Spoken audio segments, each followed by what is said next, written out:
Justice League Dark number 3, written by Peter Milligan, art by Mikkel Janin. We last left off with just like 1,000 different plot threads. I don't even know where to get it. Enchantress is causing trouble for a bunch of people.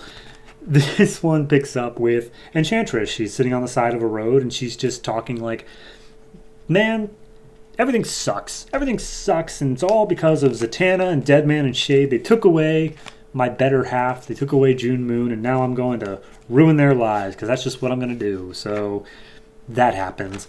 We then cut back to Zatanna, who has been meditating, but to the point, not meditating, but I guess lost in a spell or something.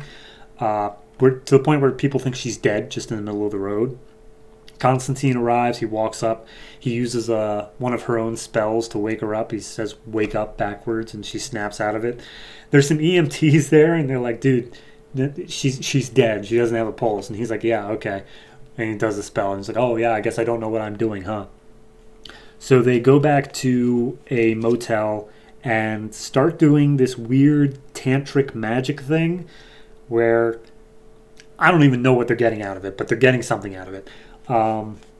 And essentially they recap exactly what happened, where Constantine was rune casting and he got some information that Zatanna was in trouble, and Zatanna says like, yeah, we were going after Enchantress and then she trapped me in some dark world, and the only reason I came back was because you woke me up with one of my spells. How do you even know my spell? And he's like, well, you kind of talk in your sleep, so. And Zatanna's like, all right, well, I'm going to erase your memory of my spells. And he's like, no, you're not. Look, we got to go. Something's happening, and we got to figure out what it is. And Zatanna wants to tag along with, but Constantine's already out of there, already doing something else. Then we cut back to Deadman and June Moon, who are still sitting and chatting. And June's like, no, Enchantress is coming. Dude, we're not safe anywhere. And Deadman's like, hey, you're good.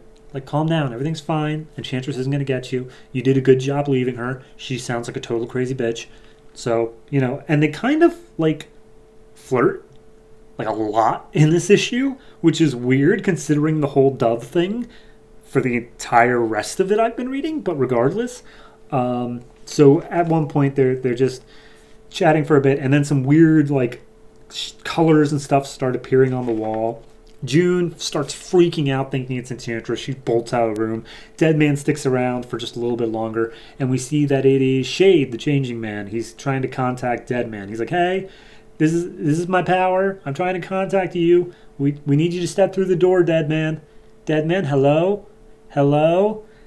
He didn't pick up. So Shade comes back. He's talking to Xanadu, and he's like, I don't know what to tell you. He didn't pick up. He saw the door, but he just went the other way. And Xanadu is like, all right, well, look, we can't change the future, but we can work within the present. We got to get the next member of the team ready. And she shows Shade who it is, and Shade freaks out for some reason. How he's like, no, we are not getting that guy. He is actually, like, insane in a bad way. And then we cut back to Deadman and June. June's up on the roof. Deadman goes and talks to her, and it's like, hey, it was just some dude named Shade. There's no reason to worry. It's not Enchantress. You're fine. And June is still freaking out. She's like, nope, she's going to find me eventually, and I'm not going back. There's creepy stuff inside her. I'm just going to straight up off myself. And she runs to the edge of the roof and jumps off. Deadman falls down, possesses her body, does some aerial tricks as he learned in the circus, and then I guess they just are chilling back on the couch with some wine, and they are flirting so hard here, but they apparently she wants Deadman to promise her that he'll kill her if Enchantress does come for her, and that they can be together in death. And I don't even know where to begin with this scene.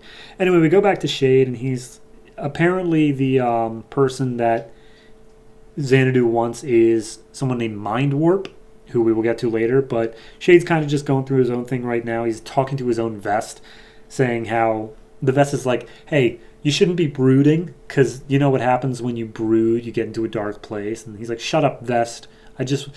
Stuff's tough right now.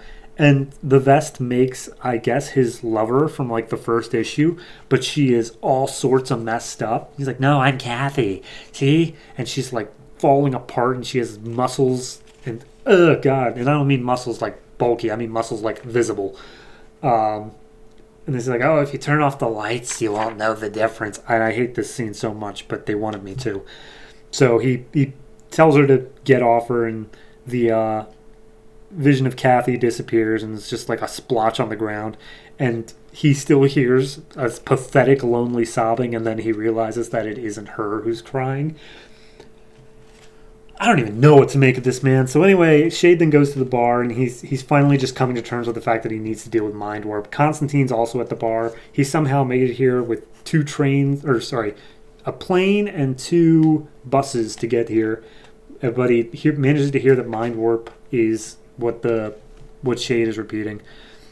And then Shade, I don't even know where he is. He's apparently the designer of a young man named Jay Young, who is Mind Warp, but Mind Warp isn't here, so he's just getting a fix on some of his personal belongings. I guess there's straight up DC Comics of Deadman and Secret 7. So I don't know what this means for continuity, but regardless, we then cut to Mind Warp. He is in Australia. He's parked his body in a bathroom inside of a shady hotel, had a seizure, and I guess when he has a seizure, that's where his power comes out. Sometimes it's him, sometimes it's like a monster that comes out of him, but regardless, he is like a seizure soul that is able to go and do things outside of his body. And he goes and he kills a man, and then the man's lover is in bed, and she has a gun trained on Mind Warp, and she's like, I'm going to shoot you. And he's like, you can't. I'm untouchable. I can do whatever I want. No one can stop me. And then Shade shows up, and Mind Warp's, and he's like, hey, Jay, we need to talk, buddy. And he's like, can't you see I'm Mind Warp right now? And he's like, yeah, right, I know you are. We need to talk.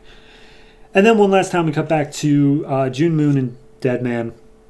They're in the car driving down the street. There's a little funny gag here of Deadman is, because he's intangible, he's actually just flying at the same speed as the car. And, quote, the really difficult part is looking so sexy while I'm doing it. I like it. So anyway, they're just talking, and they're just literally in the middle of the conversation when they hit someone with their car, and the person just goes flying. And they're like, oh, God, we killed him. Who was it? Oh, geez. And they're like, sir, can I help you? And when they get over to the body, it's Enchantress, and now she's finally got her hands on June Moon, and that's where the issue ends. I like this issue. I really do. I think that there's a lot of cool parts to it, but it's still in the part of, like, have we made any forward progress yet? I feel like Enchantress has. I feel like she has, but in terms of forming the team, I don't feel like we've gone anywhere. If anything, I feel like we're more disjointed. There was no Dove in this whole issue, but she's a member, I think. I don't know. I'm going to go ahead and give it 6.5. It's got some good moments. The art really does elevate a lot of it. I just wish that it would make a little bit more forward progress and not rely on just... And then this weird thing happened. It's like, okay, well, yeah, that's been happening for the past 3 issues now. Let's do something. And plus, we're still introducing new characters like Mind Warp. Like, we have to have the roster soon. So yeah, 6.5. See where it goes from there. But, I mean, I'm liking it.